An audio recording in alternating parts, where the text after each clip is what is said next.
नमस्कार किसान भाइयों, मैं सूर्य देवल फिर से हाजिर हूँ आपके अपने चैनल एग्रीकल्चर गुरुजी में।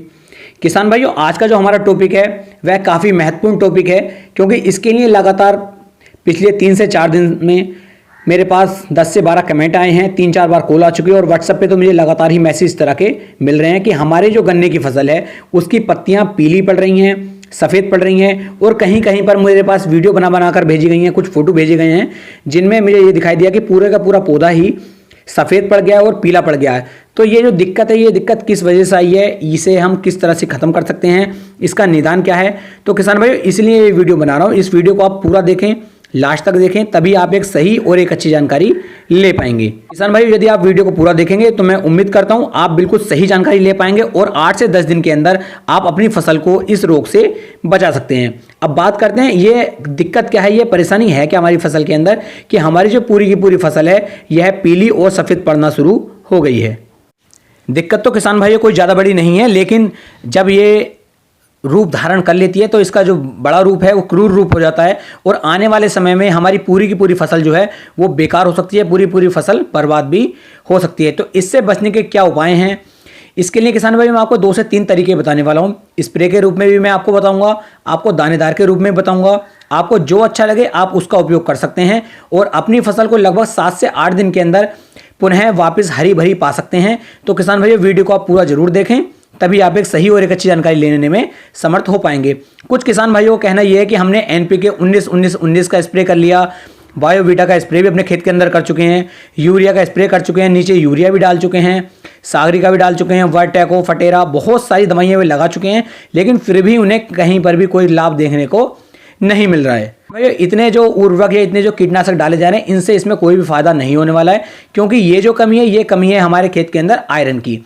फेरस सल्फेट की कमी हमारे खेत के अंदर हो चुकी है। किसान भाइयों, मैं आपको हमेशा बताता हूं कि जब आप अपने खेत की बुआई करेंगे तो हर 3 साल में आपको अपने खेत के अंदर फेरस सल्फेट या फिर जिंक सल्फेट, इनकी मात्रा आपको अपने खेत के अंदर 10 से 15 किलोग्राम प्रति एकड़ के हिसाब से हमेशा डालनी चाहिए। तो जिन किसान भाइयों ने ये मात्रा बुआई करते समय नहीं डाली है तो वे किसान भाई इस चीज़ से परेशान हो गए हैं और इस समय पर उनकी जो फसल है वह पीली और सफ़ेद पड़नी शुरू हो गई है। किसान भाइयों, अब अगर हमें इसमें इस समय पर क्या करना चाहिए जिससे कि हमारी फसल है यह पीली पड़ना बंद हो जाए और सफ़ेद पड़ना बंद हो जाए। ये किस तरह से पीली पड़ रही है और किस तरह से सफ़ेद पड़ रही है बात कर लेते हैं पहले इसके लिए।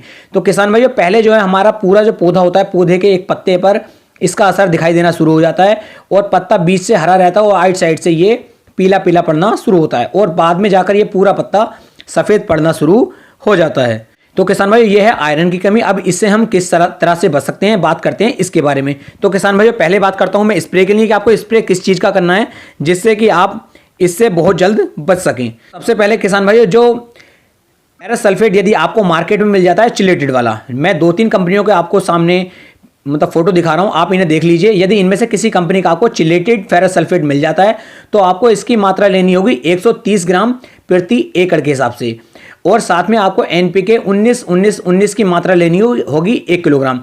इन दोनों को आपको आपस में अच्छे से मिक्स करके अपने खेत पर आपको इसका स्प्रे करवा देना है। वो किसान भाइयों, एक बात का विशेष ध्यान दें, आपको पौधे को इस तरह से निहलाना है कि पूरा पौधा बिल्कुल नहा जाए, कहीं से भी इस पर ना बचे।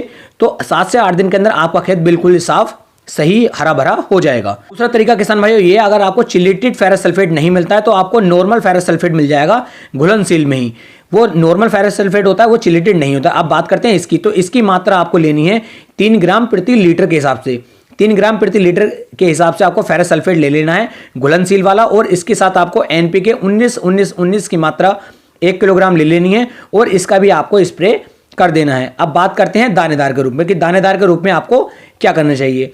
तो किसान भाइयों, दानेदार के रूप में आपको फेरस सल्फेट का बैग मिल जाता है 10 किलोग्राम का, लगभग आपको 170 से 180 रुपए का बैग आपको 10 किलोग्राम का फेरस सल्फेट का मिल जाता है। भाइयों, आपको जो है लगभग 15 से 16 किलोग्राम फेरस सल्फेट की मात्रा ले लेनी है और साथ में किसान भाइयों इसके अंदर आपको यूरिया की मात्रा 25 से 30 किलोग्राम प्रति एकड़ के हिसाब से मिक्स कर लेनी है और इन दोनों को आपको सिंचाई करने से पहले अपने खेत के अंदर डाल देना है और बाद में आपको अपने खेत की सिंचाई कर देनी है। किसान भाइयों, स्प्रे आपको सिंचाई से पहले करना है और सिंचाई से पहले स्प्रे करने के बाद आपको तुरंत ही अपने खेत में सिंचाई कर देनी है। किसान भाइयों, 7 से 8 दिन के अंदर आपका खेत जो है पुनः हरा भरा हो जाएगा। उम्मीद है किसान भाइयों आपको मेरी जानकारी काफी पसंद आई होगी। यदि इससे संबंधित फिर भी आपके कुछ प्रश्न हो तो आप मुझे नीचे कमेंट कर सकते हैं या आप मुझे व्हाट्सएप पे भी व्हाट्सएप कर सकते हैं। मैं कोशिश करूंगा आपकी सही और एक अच्छी जानकारी देने की। इससे संबंधित कुछ और जानकारी हो तो आप मुझे बता सकते हैं। मैं इसका पार्ट 2 भी लाने वाला हूं, आप पार्ट 2 को जरूर देखिएगा और मैं आपको उसमें भी कुछ ऐसे तरीके बताऊंगा यदि आप उनका उपयोग करते हैं तो भविष्य में कभी भी आपके साथ ऐसी दिक्कत नहीं आएगी।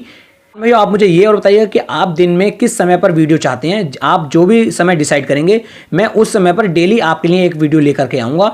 कोशिश करूँगा कि आपको एक सही और एक अच्छी जानकारी देने में मैं समर्थ हो पाऊँ। तो फिर मिलेंगे एक नई वीडियो में, तब तक के लिए जय हिंद, जय भारत, जय किसान।